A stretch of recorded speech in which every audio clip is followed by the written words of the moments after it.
Welcome everyone to Mid-American Gardener. I'm Jennifer Nelson, a horticulture educator with U of I Extension, and welcome to 2016. This is our first official show of the new year. And we have a great panel of guests tonight with some interesting questions. And I'm going to start off with Bill Vanderwhite on the end there. Okay, thanks. My name is Bill, and my specialty is trees, and I have a question about, it's an oak that is cracking, and we got some excellent photographs that help diagnose this. The crack starts at the fork and works its way down about 6 feet to about a foot above the ground. And there's two codominant stems that are at a very tight crotch angle, a V crotch. And this creates problems for trees. There's what we call included bark. The bark will turn inward and grow in between the crotch, and in a sense the tree is wounding itself.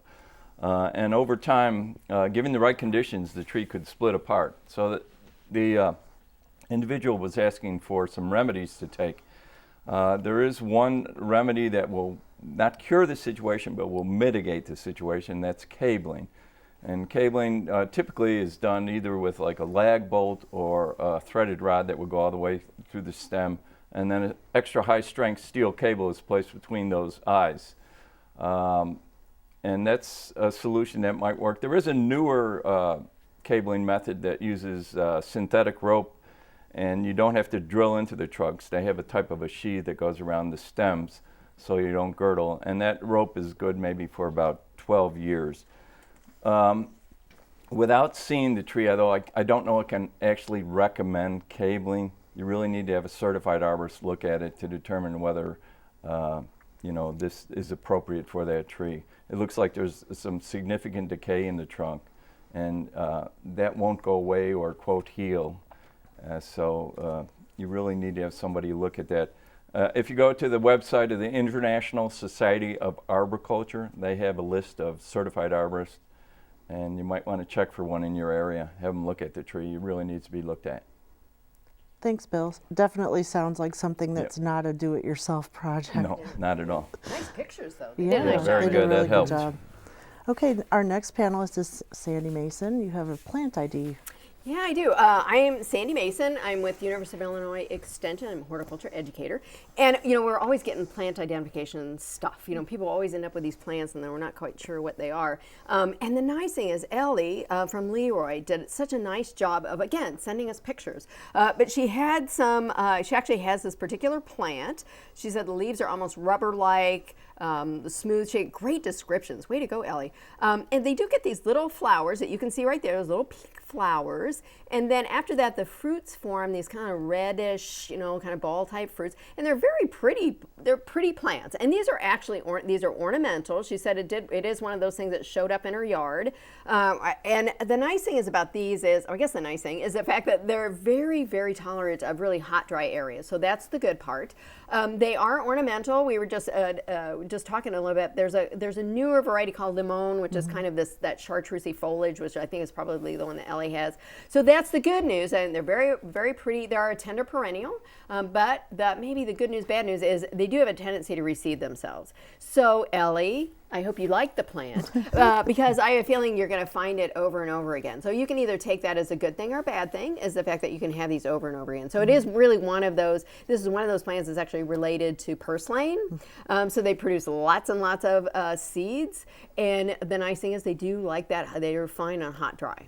So they're very good for that. So you just kind of think through that a little bit on how badly you want to keep them, but they're nice. But that's really, thank you very much for the description as well as pictures, and that helps immensely when it comes to trying to figure out what these plants are. So thanks a lot, Ellie. Thanks, Sandy. I can attest to the receding capabilities. Yeah, you had. It was everywhere. Yeah, it's pretty, but you can only love it so much, right? Exactly. Okay, and last but not least, Jim, you have a question on cherry trees. Yes, I'm Jim Schuster. I'm a retired plant pathologist and horticulturist with the University of Illinois. And my question was, the fruit on my cherry trees appears to have mold on it. This is a crusty cover on the fruit. What can I do to prevent from this happening again? Well, first of all, I don't know where this message came from, and the pictures you see on your TV are healthy fruit. They're not showing you the disease, but the disease is probably brown rot, and it's brown rot of stone fruit, so it attacks any of the fruit trees that are in the Prunus genus, so plum, peach, and that's what is usually found on in the Midwest. However, brown rot is a very severe problem on the East Coast, and it has been coming west. So I wouldn't be surprised that you have it on your cherry tree if you're in Illinois or other neighboring states around it. This is going to start off as a brown fuzz on the fruit, and then as the fruit mummifies, it'll get crusty looking. The disease likes it wet. 5 hours of moisture at 68 degrees will give you a severe infection. At 24 hours of moisture, it won't matter what the temperature is. It could be 40 or it could be 86, and you're going to get a moderate to severe infection. The longer it stays wet, the worse it gets. And the mummified fruit may fall off, but a lot of it will hang on the tree. You only need 10 of these to make a moderate to severe infection for the next year. Now, the control is find every single one of these mummified fruits on the tree and on the ground. Now, that's not too bad if it's a small tree, but if you're looking at a 30-foot tree, you may not be able to reach all of them. Also, they, in Illinois, and you may want to check with if you're from a neighboring state if your extension has a different fungicide, but in Illinois, the only fungicide recommended for the entire summer on this disease is Captan. Now, this is a disease that will attack anytime the fruit is starting to set all the way up to harvest time, as long as there's a wet period. So you're basically going to need to spray from fruit set all the way to harvest, following the directions on the label for the treatment. And your fruit, as it starts to color, is when it's the most susceptible to infection. Great. Thank you, Jim. Lots of good information there. Now we're going to go into our Did You Know video about Japanese beetles. Japanese beetles can fly as far as 5 miles, but are poor flyers and can be caught easily. When approached, they lift their spiny hind legs up in the air to scare off the intruder. Okay, great information there. It's time to go to the phone lines. And on line 2, we have Cindy. She has a question on keeping squirrels out of flower pots. Yeah, thank you. I have a significant problem with squirrels digging in all my flower pots to the point where they even come up on my porch and dig in my flower pots on the porch. And I was wondering if you had any helpful hints or anything that would possibly keep them from doing this. We're all jumping right in there. A dog or a cat? Yeah. But, no. I was going to suggest some steel wool. You would use for scraping when you're going to paint, and then pin that to the soil on top, because if the squirrel has to dig or try chewing on it, it may cause them a sensation that they won't like, and will leave it alone. That's the only thing I can think of. You could try red pepper. That's Red the other thing. pepper Hot is pepper. one thing. Because evidently it is one of the things that I know in bird feeders and stuff like that. Actually, that's one of the things they recommend if the squirrels seem to get into bird feeders a lot. So you could try red pepper. So it would be one of those things. But if they're just being ornery, I don't know. I think you're going to almost have to put something. It's going to be really hard. But I guess you could use like Chicken wire, hardware cloth or chicken wire or something, and get them sort of out of the habit. And then you could actually, depending on what plants you have, you actually could kind of halfway plant into it. It's probably not going to be the most fun thing in the world trying to plant into it, but it may be something you really just have to do, because it sounds like they're just so determined to do it that I think You that's might probably even one of the have to things. remove the pots for a while just so they get out of the habit, because once squirrels start going after something, they tend to be very Be a persistent. giant thing of cayenne pepper There you go. and a little chicken wire and And they'll Go have for to redo that constantly, won't they? Because the pepper will oxidize. yeah, it would be one of those things you probably have to, especially after rain or after you water and stuff like that. So it would be one of those things you probably have to continue to do. But yeah, it's a tough thing. That's why we didn't all like jump right in right away, because Right. it is, sometimes wildlife, it's kind of tough to get them out of the habit. Right, and keep changing it up. Don't do the same thing to prevent the squirrels. They'll get used to it. Keep changing it up. That's worked well for us. Okay, we're going to go to line 3. Joe has a question about using soybeans for mulch. We've had a lot of rain, and I've had a lot of soybean mulch or the leftovers from harvest. float out next to the road and it's in piles. Is there any possibility of using that as a mulch? I don't know why not. I don't know why not either. It's shredded up, right? It's been through the combine. Could at least be it could at least go in the compost Yeah, pile. absolutely, the compost pile. I couldn't think of any reason why you wouldn't want to go ahead and use it. Probably the one thing, I don't know, it is maybe just a physical thing that maybe once it dries out might blow around more. I don't know how much it's going to really compact. But if it's been there and it's a little wet, it may have compacted pretty well to the point where you could. But so I don't think, physically it should be absolutely. I can't think of anything chemically that would be an issue. So I'd say go for it. Use what you have around. Yeah, exactly. And I would think since soybeans are a nitrogen fixer plant, you ought to have a higher nitrogen in that mulch as it decays, so you basically be fertilizing the soil too. Good point, Jim. Okay, thanks very much. So we're going to go to line 4, and Penny has a question. Her poppies are emerging. Oh. Go ahead, Penny. Yes, I planted poppies a couple of months ago, plants that I received, and I was walking out along the garden today, and man, they're up. The whole plant has come up with 4 or 5 leaves around, and I'm just concerned about them. Should I put more soil on top of them or just leave them be?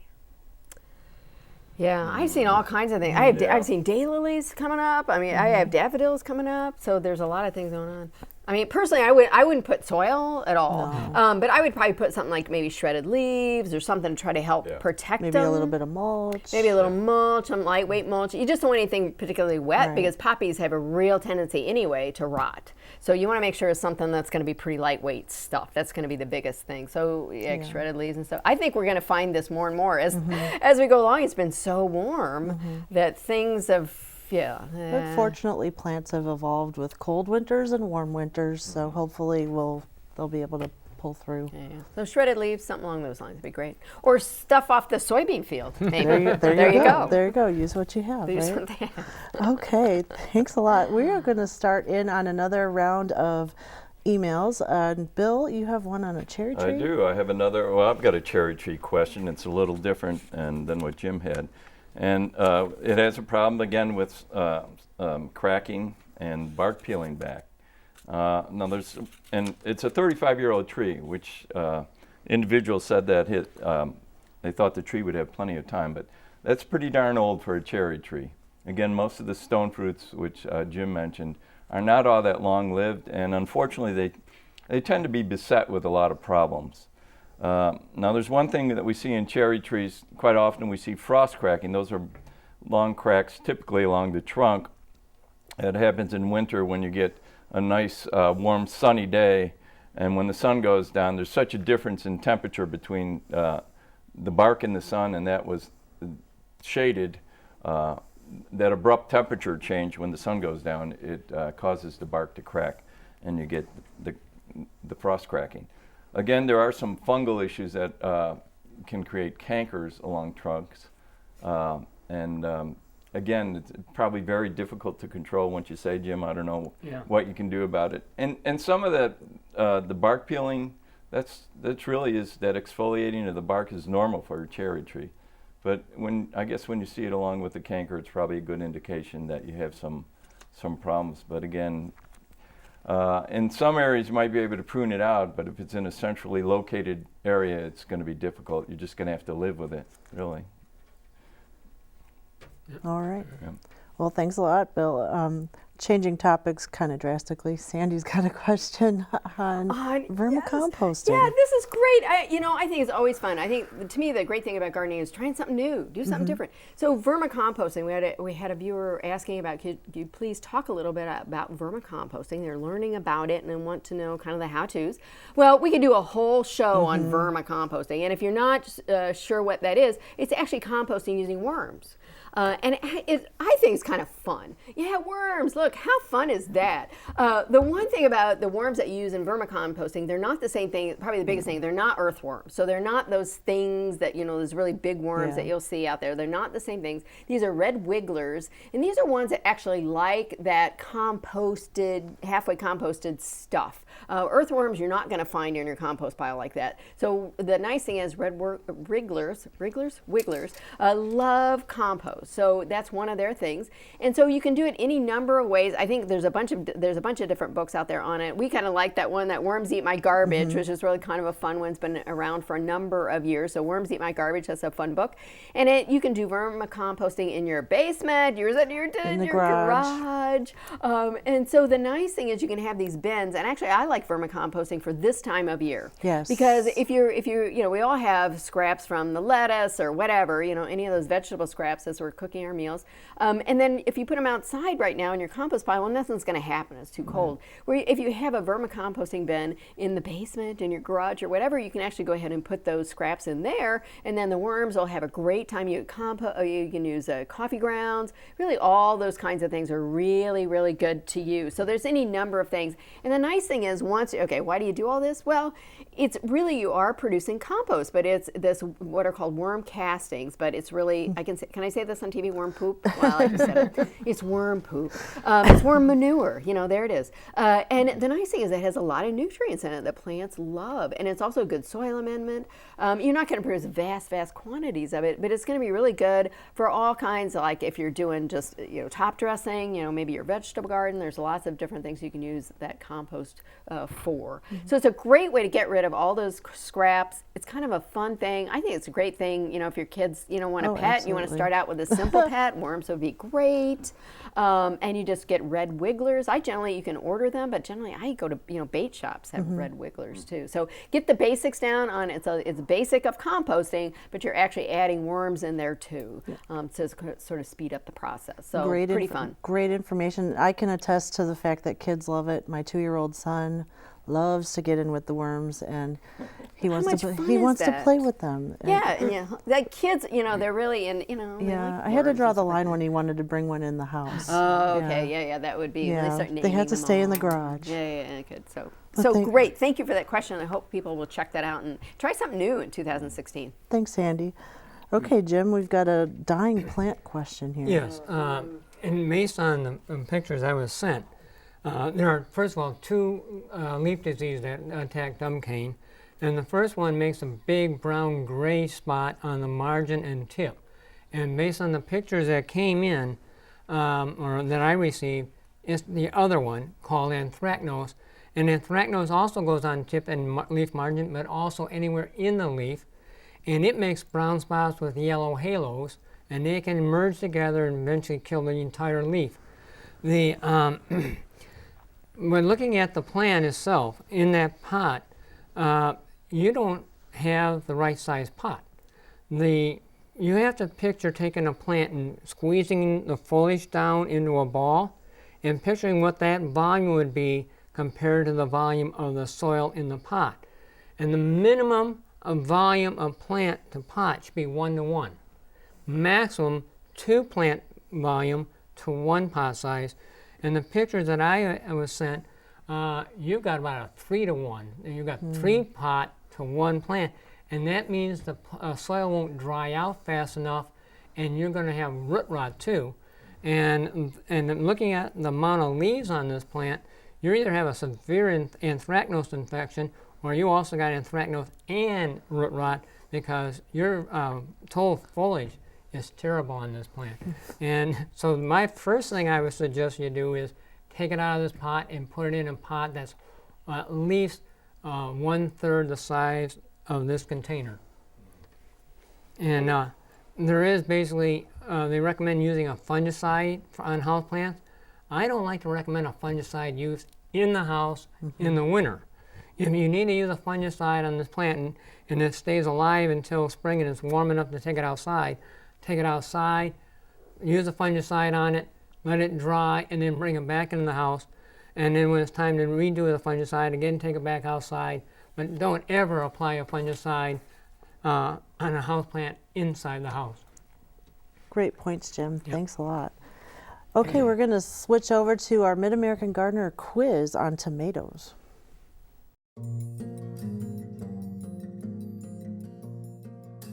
Tomatoes are good companions for which plants? A. Black walnut, B. Asparagus, C. Dill. B. Asparagus. Tomatoes repel the asparagus beetle, which is the main destroyer of asparagus crops. Dill attracts tomato hornworms, and black walnuts actually inhibit the growth of all nightshades. Great information. I tell you, I always learn something on this show. Didn't know that one. Okay, we're going to go back to the phone lines. And on line 5, Cheryl, who's been patiently waiting, she has bugs on zucchini. Yes, I do. Thank you so much for taking my call. Oh, you're welcome. And this has been going on for many years, 10 plus years. My zucchini plants get what they call the stink bugs, the bugs that have it looks like a shield on their back. And we have rotated the crops. It's not a large garden, probably 50 foot by 20 foot.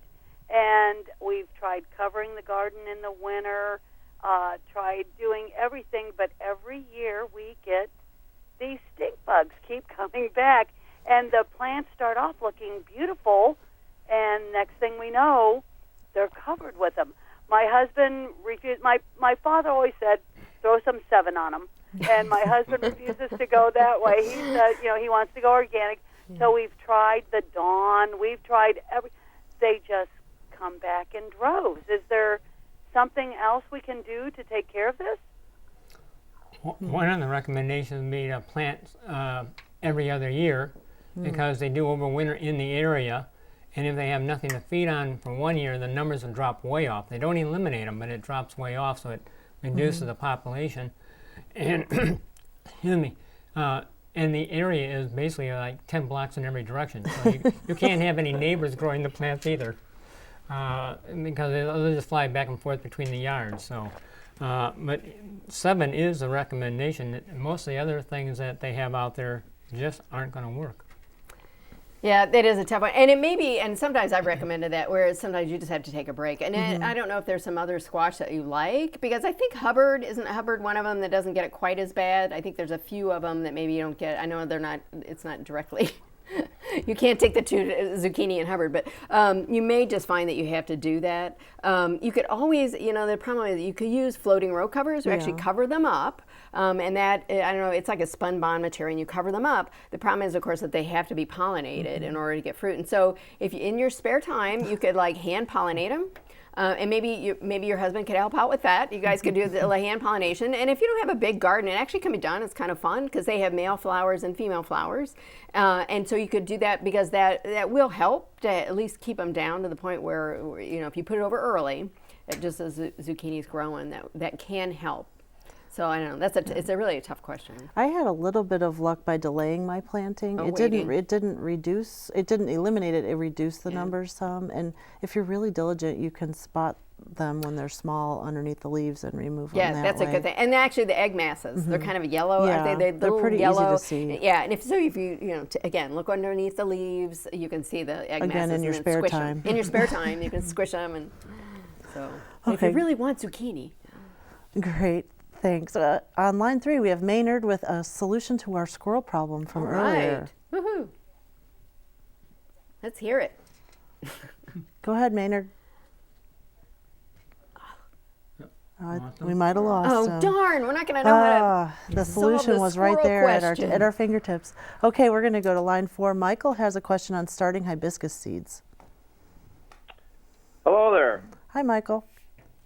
I've watched your program for a long time.